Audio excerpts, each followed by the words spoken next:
carry guns. And Trump tweeted this earlier this morning: when I said that if within the Orlando club you had some people with guns, I was obviously talking about additional guards or employees. There was an off-duty police officer there, reportedly exchanged fire with the gunman that night at Pulse. I want to bring in Executive Director of Gun Owners of America, Larry Pratt. And Larry, let me just start with the breaking news. The Supreme Court declining to consider the assault weapons ban out of Connecticut. This was instituted, Daniel Malloy signing that into law after what happened, the tragedy that happened in their state with Newtown.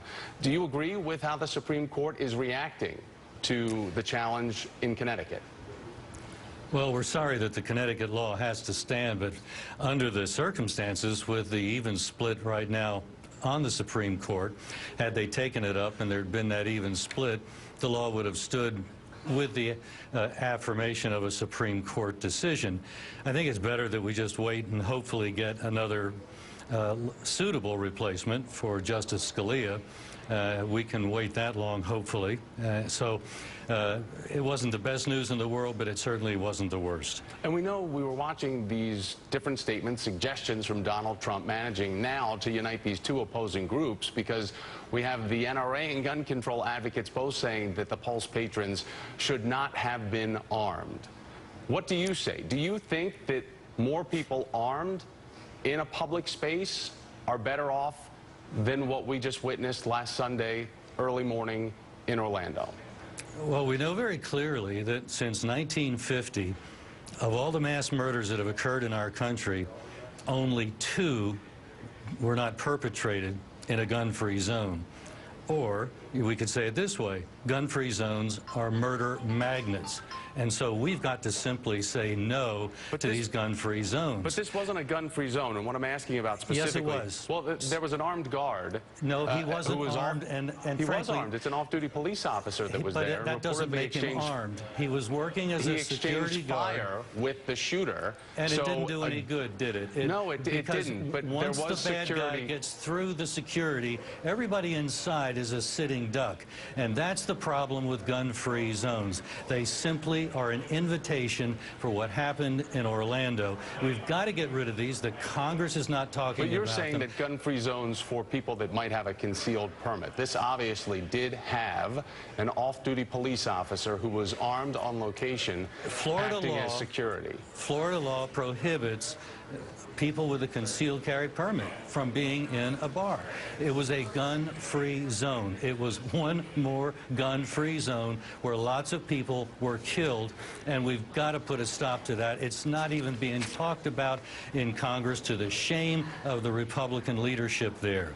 Well, when we just look over the last year of what took place in Orlando and going all the way back to what happened in Charleston, we had 9 different U.S. attacks, separate mass killings, 111 wounded people, and 101 deaths, the majority of people coming out of Orlando just from a week ago. One of the weapons that was used there is the Sig Sauer MCX.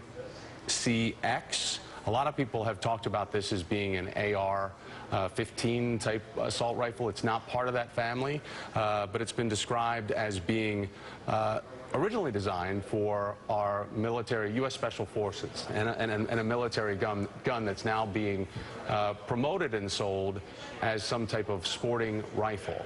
Do you think that there is a common sense way for Americans that want access to gun rights and access to firearms to also coincide with Americans that would prefer to know that they are safe in public spaces without assault-style weapons sold freely? Well, feeling safe in a public place and being safe are 2 different things. A law that says that it's gun-free may make some people feel safe. It certainly, from our history, doesn't make them safe. All but 2 of our mass murders have been perpetrated in just places like the Orlando shooting spree location. We've got to put a stop to gun-free zones. So you think that, that's not my question. My question is basically about people having access to being able to purchase a firearm, as opposed to knowing that there are people buying military-designed offshoot weaponry right now and can have a clip of up to 30, can have a Glock handgun like the shooter did in Orlando. Should Americans have free access for a firearm to protect their home?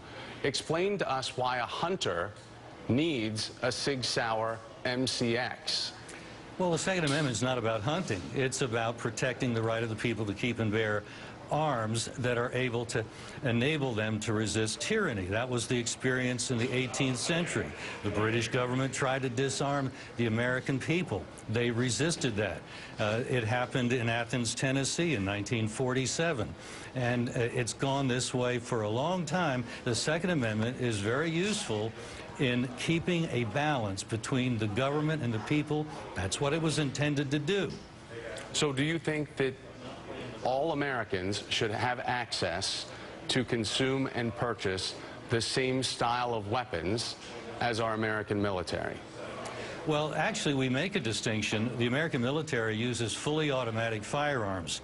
The firearm that was used in Orlando was a semi-automatic that has been available for probably 50 years on the American market. So we've got to be careful that we don't conflate things that are not the same at all. The American military uses a firearm that can be purchased in the United States, but it's very difficult. It's highly restricted. Some states ban them altogether.